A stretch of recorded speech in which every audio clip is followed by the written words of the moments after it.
Situations are dire, and you don't even know about it.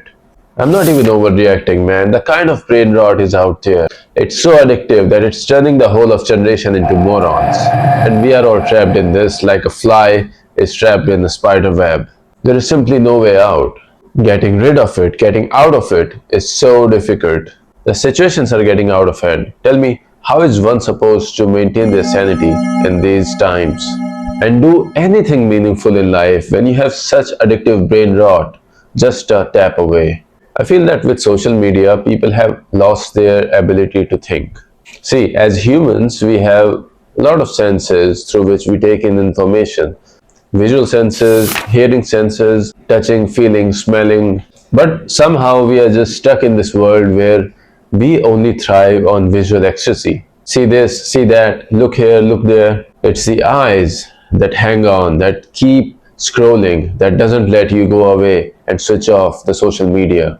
It's our visual senses that tells the brain to hang on, keep scrolling, keep scrolling, keep scrolling.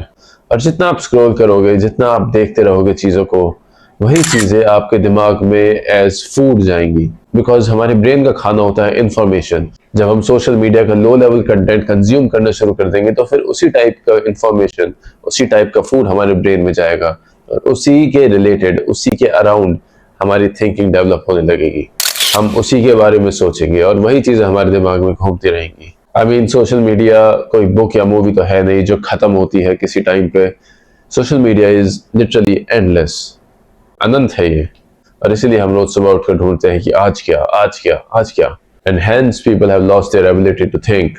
और meanwhile हमारे visual senses हमारे brain को overtake और hostage बनाकर रखते हैं। हम और किसी सेंसेस का इस्तेमाल नहीं करते। आप नोटिस करो डेली लाइफ में आप कितना बाकी किसी सेंसेस को यूज कर पाते हैं। Listening barely, man. Like, yes, your ears are working, but you're not actively using that sense the way you use your visual senses. And this is what has created the brain fog. We are just stuck in this loop जहाँ से हम बाहर नहीं निकल पा रहे हैं। Different creators sensationalized content बनाते हैं जिससे आप hook हो सकें, आप hook रह सकें, ताकि मछली जाल से बाहर ना निकल पाए। Cheap thrills and dopamine. That's the goal of every creator, and hence they keep giving you that shocking content. और उसका रिजल्ट क्या है कि हमें हर थोड़ी थोड़ी देर में मोबाइल चेक करने की आदत पड़ जाती है। हम बेचैन हैं, हम कंपल्शन से परेशान हैं। हमें बस देखना है, दोबारा चेक करना है, दोबारा आना है, हर 5 मिनट में, हर 10 मिनट में। अभी एक टाइम था जब, आई डोंट नो आप में से कितने लोगों को ये याद है, एक टाइम था जब हम छोटे थे तो हम सुनते थे किसी के बारे में, भाई फला जी बड़े पढ़े लिखे हैं, ये जो है 4 अखबार पढ़ते हैं सुबह सुबह। और हम सोचते हैं यार व्हाट्स द पॉइंट, बात तो सब एक ही है, एक ही बात को बार बार घुमाया जा रहा है, एक ही बात को बार बार डिफरेंट तरीके से बोला जा रहा है चारों अखबारों में। How could one. लेकिन आज की डेट में देखो तो वो 4 अखबार का कंटेंट तो कुछ भी नहीं है कंपेयर टू जो आज की जनरेशन कंज्यूम कर रही है। क्योंकि सोशल मीडिया तो एक ऐसा अखबार हो गया ना जो चलता ही रहता है, चलता ही रहता है। It's like never ending, it's endless. तो जिसको न्यूज़ देखने की आदत पड़ जाए, जिसको अपडेट्स लेने की आदत पड़ जाए, फिर चाहे वो ट्विटर हो चाहे इंस्टाग्राम हो, जिसको बस आना है, एक बार चेक करना है what's going on, what's going on, उसकी लाइफ बहुत नर्क बन जाती है सही में। Their life become really hello.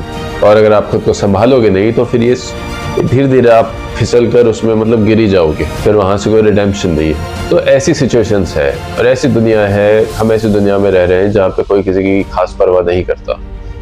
किसी को नहीं पड़ी कौन क्या कर रहा है, डज नॉट मैटर। किसी को नहीं पड़ी किसी की मेंटल हेल्थ की, क्योंकि खुद की सबकी बिगड़ी हुई है, वो दूसरे की क्या सुधारेंगे। तो इट्स लाइक अ जंगल, आपको अपना ख्याल खुद ही रखना है। तो ऐसे में आपको खुद अपने हाथों से अपना कॉलर पकड़ के खुद को ऊपर उठाना है। आपको खुद इनिशिएटिव लेना है कि you ensure that you do something meaningful and shut off social media from your life.